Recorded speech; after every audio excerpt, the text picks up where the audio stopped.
টুকটাক খিদে মেটানোর জন্য বা চায়ের সাথে সার্ভ করার জন্য এরকম একটা চিড়ে মুড়ি বাদাম ছোলা দিয়ে মিক্সচার যদি বাড়িতেই বানিয়ে ফেলতে পারেন তাহলে কিন্তু মন্দ হয় না। খুব সহজে আপনারা এই মিক্সচারটা বানিয়ে কোনো এয়ারটাইট কন্টেনারে 1 মাস পর্যন্ত রেখে কিন্তু খেতে পারবেন। আর এই মিক্সচারটা যেমন হেলদি তার পাশাপাশি খুব টেস্টিও। তো চলুন দেখে নিই আজকের রেসিপিটা। তো চিড়ে মুড়ি মিক্সচার বানানোর জন্য আমি এখানে 1 বাটি মুড়ি নিয়েছি। যতটা মুড়ি নিয়েছি তার সমপরিমাণ চিড়ে নিয়েছি। আর লাগছে এখানে আপনাদের পছন্দ মতো যে কোনো ড্রাই ফ্রুটস দিতে পারেন। আমি এখানে মাখানা দিয়েছি আর নিয়েছি ছোলা ভাজার খোসাটা ছাড়িয়ে নিয়েছি।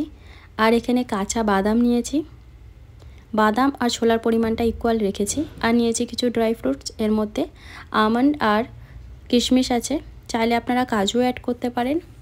আর এখানে আমি ফ্রেশ নারকেল এভাবে সরু সরু করে কেটে রেখেছি। যদি আপনাদের কাছে যে শুকনো নারকেল পাওয়া যায় সেটা থাকে তাহলে আপনারা সেটাও দিতে পারেন, বা চাইলে এরকম ফ্রেশ নারকেলও দিতে পারেন। তো এক এক করে সমস্ত কিছু ভেজে নেব খুবই সামান্য তেল দিয়ে। তো আমি অল্প পরিমাণে তেল দিয়ে মাখানাটাকে ভেজে নিচ্ছি। সব কিছুই কিন্তু একদম কড়কড়ে করে ভেজে নিতে হবে। তো এই যে আমি মাখানাটা ভেজে নিয়েছি, একটা ভেঙে দেখাচ্ছি। তো দেখতেই পাচ্ছেন এরকম কিন্তু একদম মুচমুচে করে ড্রাই রোস্ট করে নিতে হবে। তো মাখানাটা ভাজা হয়ে গেছে, আবারও অল্প তেল দিয়ে আমি চিড়েটা ভেজে নিচ্ছি।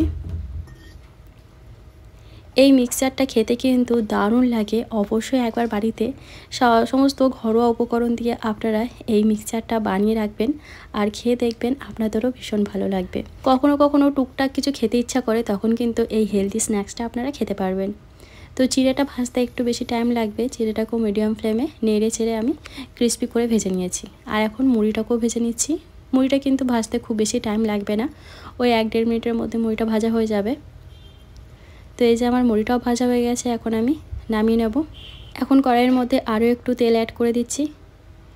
এরপর এর মধ্যে আমি যে কেটে রেখেছিলাম নারকেলগুলো সেটা আর কয়েকটা কাঁচা লঙ্কা একদম লাল করে ভেজে নেব। এই মিক্সচারের মধ্যে এরকম কাঁচা লঙ্কা ভেজে যদি অ্যাড করা হয় তাহলে কিন্তু আরও ফ্লেভারফুল লাগে। তো এই যে একদম নাড়াচাড়া করে লাল লাল করে কিন্তু লঙ্কাটা আর নারকেলটাকে ভেজে নিতে হবে। তো এই যে ভাজা হয়ে গেছে, আমি তুলে নিচ্ছি। এখন কড়াইয়ের মধ্যে একটু বেশি পরিমাণে তেল দিয়ে দিচ্ছি কাঁচা বাদামটা। বাদামের সাথে এর মধ্যে আমি অ্যাড করে দিচ্ছি কারি পাতা। কারি পাতা কিন্তু অবশ্যই অ্যাড করতে হবে মিক্সচারের মধ্যে। এখন বাদামটাকে 1.5-2 মিনিটের জন্য মিডিয়াম টু লো ফ্লেমে ভেজে নেব। তো বাদামটাকে কিছুক্ষণ ভেজে নেওয়ার পর এর মধ্যে এক এক করে আমি অ্যাড করে দেব ছোলা ভাজা আর যে ড্রাই ফ্রুটস রেখেছিলাম সেটাও অ্যাড করে দিচ্ছি। এখন ছোলা ভাজা আর ড্রাই ফ্রুটসটাকেও আমরা আরও 2 মিনিটের জন্য ভেজে নেব বাদামের সঙ্গে। এখন কিন্তু গ্যাসের ফ্লেমটা একদম মিডিয়াম টু লোই রাখতে হবে আর অনবরত নাড়াচাড়া করে সমস্ত নাটসগুলো ভেজে নিতে হবে। এখন এক এক করে কিছু ঘরোয়া মশলা অ্যাড করছি, যেমন পরিমাণ মতো লবণ দিলাম, ছোটো চামচের 1 চামচ করে এর মধ্যে দিলাম চাট মশলা, ধনে গুঁড়ো, 1/2 চামচ দিলাম শুকনো লঙ্কার গুঁড়ো আর 1/2 চামচ কাশ্মীরি রেড চিলি পাউডার, 1/2 চামচ এখানে হলুদ গুঁড়ো দিয়েছি আর 1 চামচ দিয়েছি চিনি পাউডার।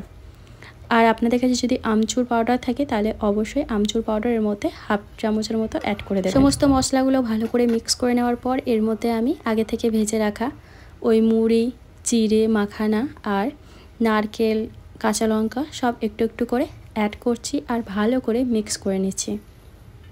গ্যাসের ফ্লেমটা কিন্তু এই পর্যায়ে একদম লোতেই রাখতে হবে। এই যে অল্প অল্প দিয়ে ভালো করে সব কিছু মিক্স করে নিতে হবে।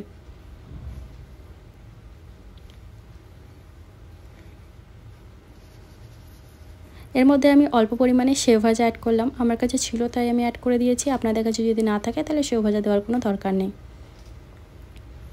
হোমমেড সেও ভাজার রেসিপিও কিন্তু আমি আপনাদের সঙ্গে শেয়ার করেছি, যদি না দেখে থাকেন তাহলে কিন্তু অবশ্যই একবার গিয়ে দেখে নেবেন। আমি এই ভিডিও শেষে লিঙ্কটা দিয়ে দেবো। তো এই যে আমাদের মিক্সচারটা কিন্তু একদম রেডি হয়ে গেছে। এই সময় একটুখানি টেস্ট করে দেখে নেবেন লবণের পরিমাণটা ঠিক আছে কিনা। যদি লবণের পরিমাণটা কম লাগে তাহলে অল্প পরিমাণে অ্যাড করে দিতে পারেন। তো এই তো আমাদের মিক্সচার একদম রেডি। এটা কিন্তু খুবই টেস্টি হয় খেতে, অবশ্যই বাড়িতে বানিয়ে দেখবেন।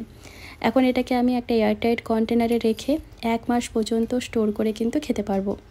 আজকের ভিডিওটা যদি আপনাদের ভালো লাগে তাহলে কিন্তু অবশ্যই ভিডিওতে একটা লাইক দিয়ে চ্যানেলটা সাবস্ক্রাইব করার পাশে থাকবেন। আপনারা যদি বাচ্চার জন্য এই মিক্সচারটা বানাতে চান তাহলে লঙ্কার পরিমাণটা কিন্তু একদমই কমিয়ে দেবেন বা না দিলেও চলবে। লঙ্কা ছাড়াও এটা আপনারা বানাতে পারেন বাচ্চাদের জন্য। এটা যেমন হেলদি তার পাশাপাশি কিন্তু টেস্টিও, আগেই বললাম। তো আজকের মতন বাই, সবাই খুব ভালো থাকবেন আর সুস্থ থাকবেন। টাটা।